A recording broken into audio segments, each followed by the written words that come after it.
For awareness lang po sa lahat ng consumer na katulad ko, kasi ako guys, nabudol ako.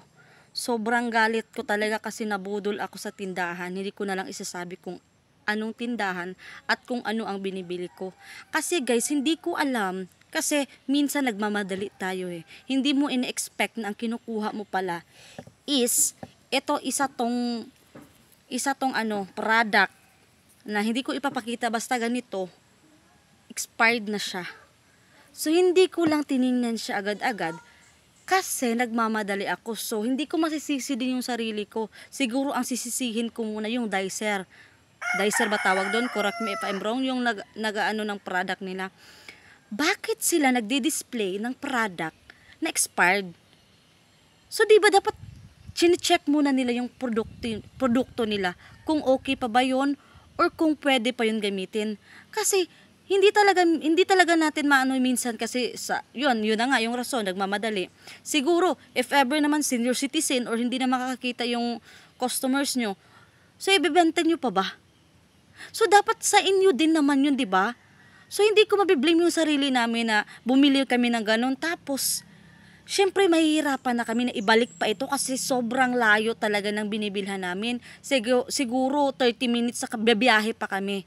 So alangan naman ibalik pa namin yung produkto. Yun lang 3 piraso, ibalik lang namin. So ang pamasahe na. So mas lalo kaming malulugi. Kasi yung mama ko mahilig siya ng ice candy. So bumili kami ng produktong to. Tapos ano na ngayon? Wala na, lugi na. Lugi na kasi 3 piraso pa naman yung binili ko. Alangan naman ibalik ko pa to sa tindahan. Yun lang yung ibabalik ko, ito lang na produkto. So, di ba sayang yung pera? Alam naman natin na napakahirap maghanap ng pera ngayon. So, imbis na gusto mo pa ng may kita ka, luging-lugi ka na. So, dapat ito awareness talaga to sa mga tindahan. Dapat kayo mismo, yung mga dicer, kayo mismo yung nag-check kung expired na yung paninda nyo. So, talagang napakahirap. Siguro hindi lang ako nakabili nun. So, siguro ngayon nandun pa, nakadisplay pa. So, dapat talaga kayo mismo sa tindahan, kayo ang nag-check ng produkto niyo kasi kawawa naman yung iba. Okay lang sa akin kasi 3. 3 lang yung nabili ko. How much more yung may malalaking tindahan nakabili? So, di ba mas luging-lugi sila imbis na makaano ng kita? O wala na, pati puhunan nila, lugi.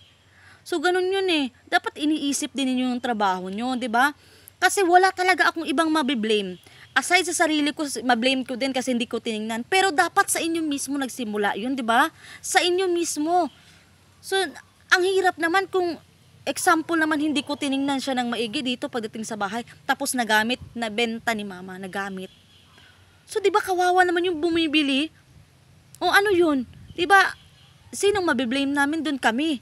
Kasi bumili sa, namin, ice candy. Tapos sira. Di ba? So, yung mga bata pa naman yung bumibili, tapos ganun lang. So, dapat, lesson learned sa inyo din ng mga, ng mga product. Dapat kayo din mismo alam nyo yung produkto nyo kung expired na. O, nakakainis talaga kasi hindi madaling maghanap ng pera ngayon. So, kahit maliit lang, 3 piraso lang, pero iba na eh. Imbis na makaano ng kita, wala na, luging-lugi na talaga. Ice candy lang ha. Pang ice candy, tapos wala na. So, yun lamang po. Sana po mapupulutan ng aral. Sa susunod talaga, check. Check the expiration date. So, ganun lang. Kayo din. Dapat alam nyo to mga dicer ha. Para sa inyo to.